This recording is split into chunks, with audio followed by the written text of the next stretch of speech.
All right, y'all. So Texas just passed a law that could reshape how schools handle discipline. And if you're thinking, what does that have to do with me? Just stay with me here for a second. Because this isn't just about schools or rowdy classrooms. Texas House Bill 6 is about power. It's about who gets excluded, who gets protected, and what we believe schools should actually be doing for our kids. And most things is not as simple as this is a good thing or this is a bad thing.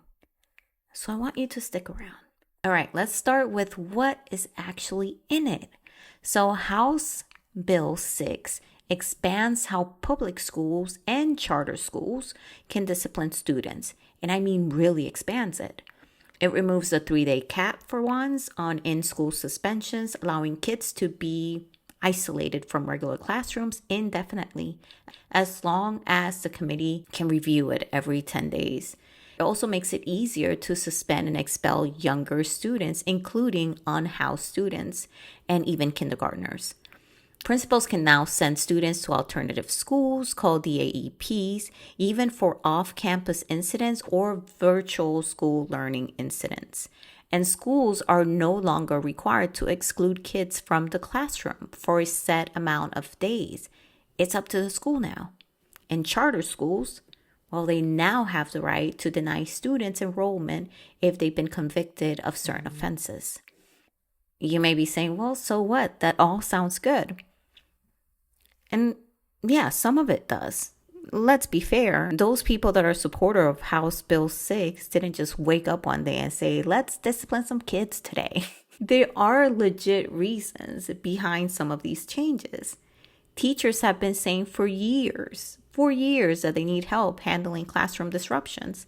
That when one student is repeatedly getting out of hand, it disrupts the entire classroom and it affects everyone's learning.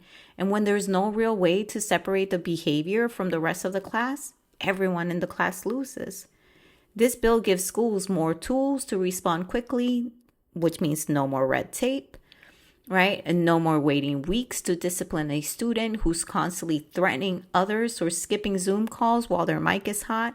So in theory, it lets administrators act fast and tailor their approach to the specific situation. And it offers virtual DAEP placements, which is very helpful for rural districts where there might not be one near me.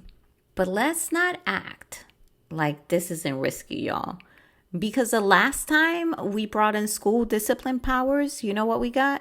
Mass suspensions, school to prison pipeline, and a system that disproportionately pushes out kids who are already vulnerable.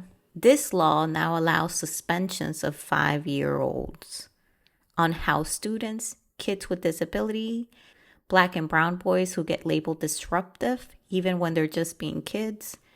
And here's what nobody wants to admit out loud. Most schools do not have the support system in place to handle this with care. We're not investing in trauma-informed counseling, mental health staff, or social emotional learning. We're just telling teachers, here's more punishment. Good luck. So essentially what we're saying is we're doing more removal without more support. That to me sounds like a setup for the child, for the teacher, for the system. So this isn't a simple case of bad bill versus good bill. Here's where that nuance should be coming in. Because the truth is, some schools are overwhelmed. Some classrooms are disruptive. Some principals feel like their hands are tied. But here's the question most folks skip. Is more discipline really the answer? We already know schools are underfunded. Staffs are burnt out. Counselors are stretched thin. And now with the Department of Education being dismantled at the federal level, things are about to get worse. So what ends up happening? Well, districts reach for the cheapest, fastest option, suspensions. It's easy to isolate a student. It's easy to remove them from the class. But it's not easy to rebuild the trust and connection that got broken in the first place. So we act like we're solving a problem when really we're just outsourcing it to that kid's future. Because the long-term consequence, they don't just fall on that one kid. They fall on all of us.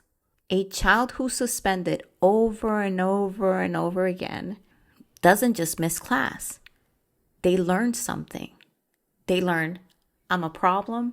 They learn, I don't belong. They learn, I'm already on the outside.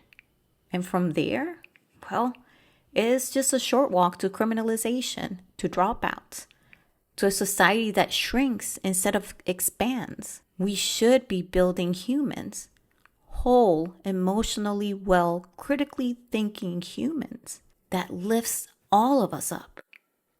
But when we shun them, belittle them, criminalize them, we don't just fail those kids.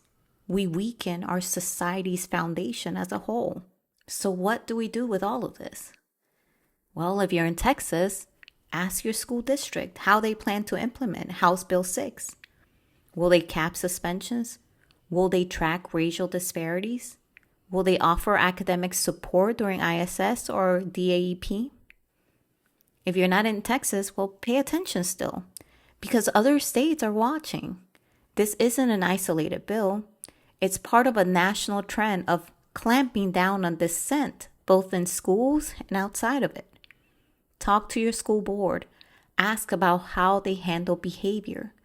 Push for student support, not just exclusion. Support students, especially the ones who always get labeled the problem. Because sometimes the problem is that those kids are dealing with more than what we know. Texas House Bill 6 is more than a discipline bill. It's a test of what we believe schools are for.